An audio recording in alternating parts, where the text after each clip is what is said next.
Hello everyone, my name is Brian Aisibwe, and in this video I will be analyzing and talking more about credibility and validity of news. So without going any further, what could be the elements of credibility and validity?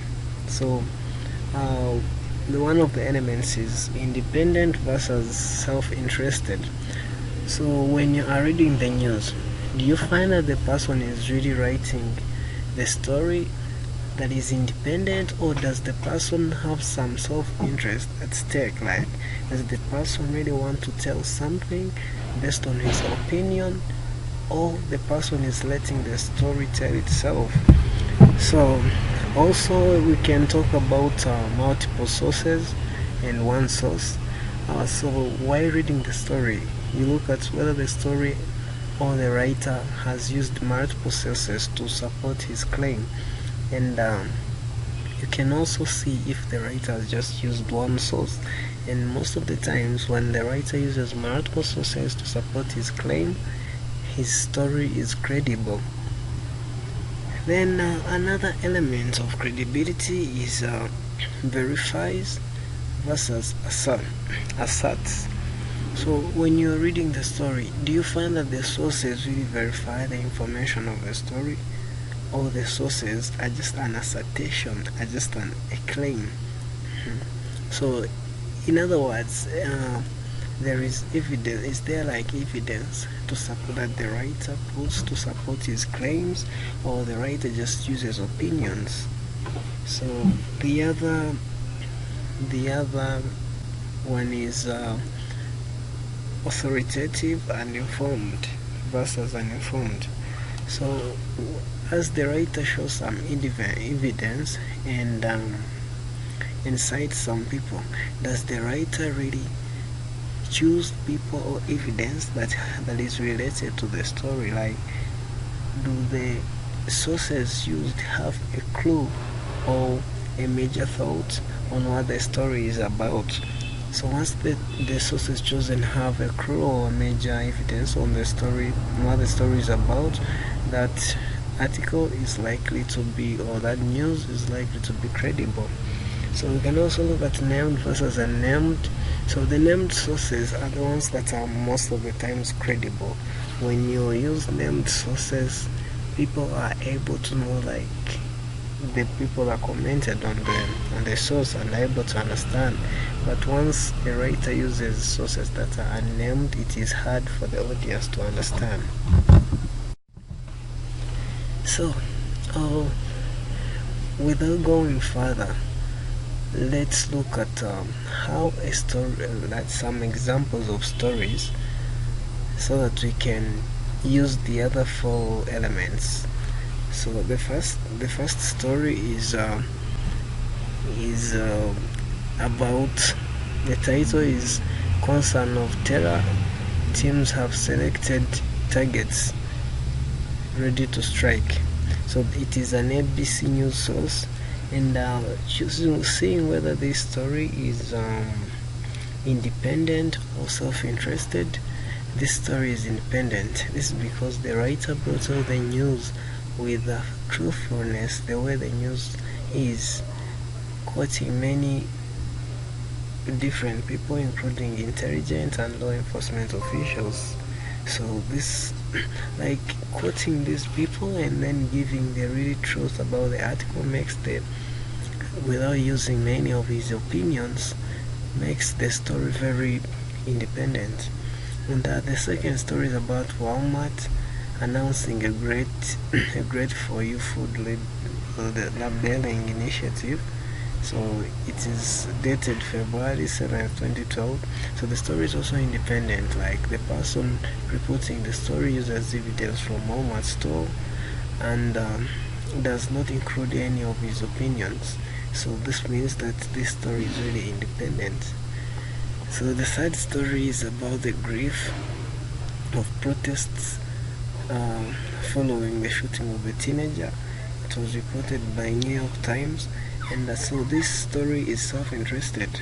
The writer uses many evidences and tries to make sure that he puts things that the quotes that were said, but still, while you try reading this article, you realize that the actor is trying to feel like the way black Americans are treated more badly compared to the whites.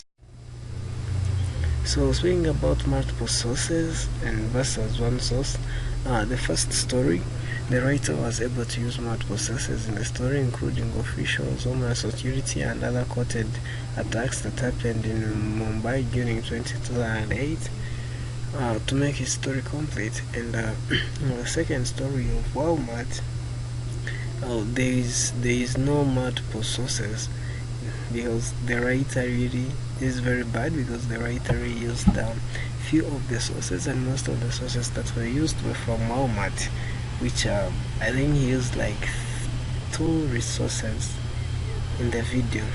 So the story of the teenager that was shot also has multiple sources, and these sources really support the claims that were used in the story. So verifies and asserts. Talking about this one, the sources assert in the first story that was reported by ABC, as I said, the sources assert the story being told in the article due to the evidence that was given by the Homeland Security. Is supposed to know everything about the issue and hasn't given any official comments. And more so, in the story, the writer uses things like the captured are believed to be German and more others, which means that is an opinion. He's not sure, it is not a fact, which is an assertion.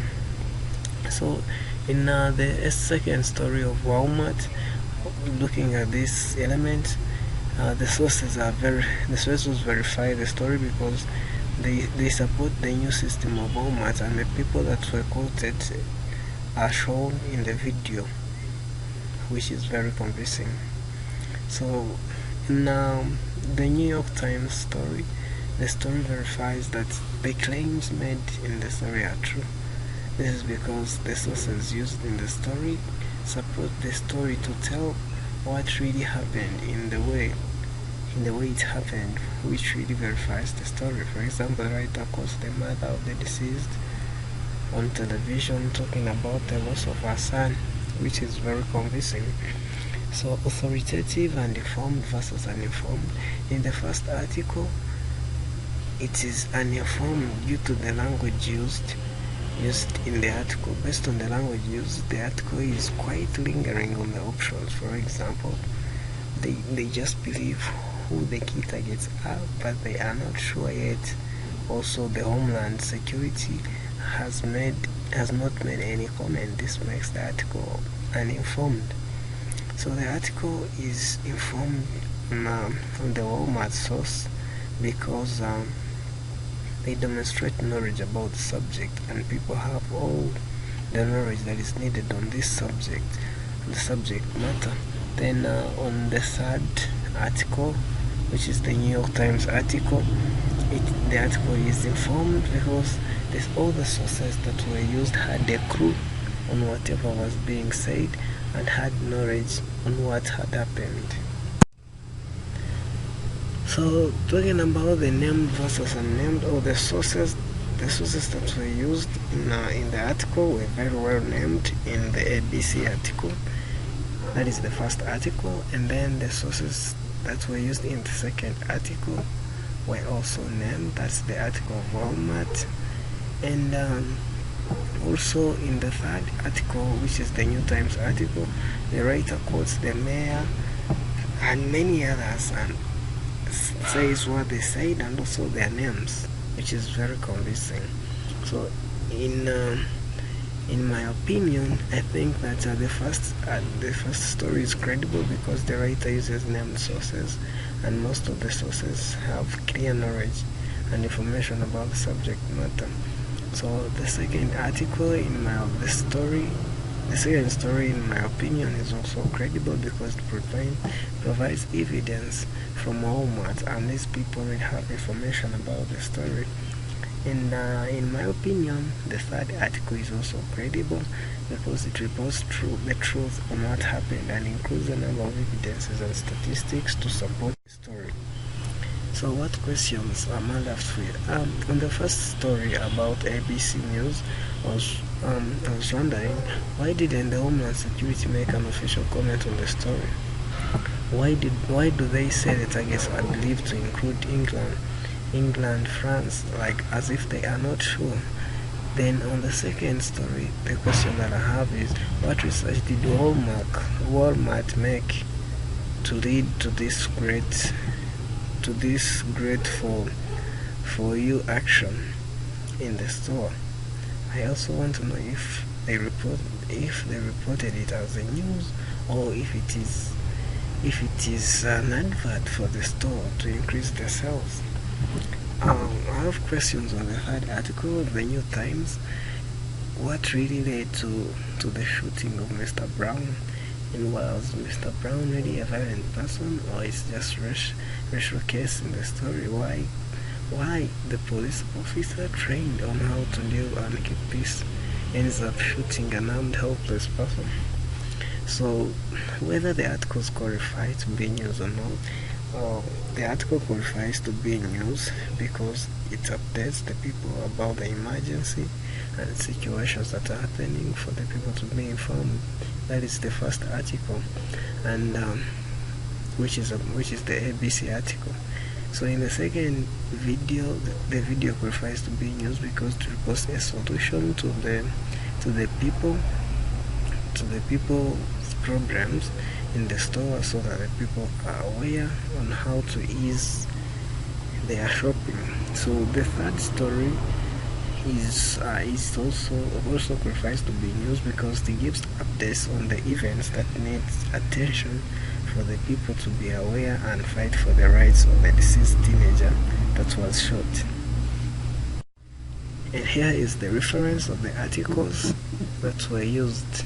So in conclusion, for news to be credible, they have to follow all the four elements that are named above, and most of it all, there must be truthfulness in the news. Thank you.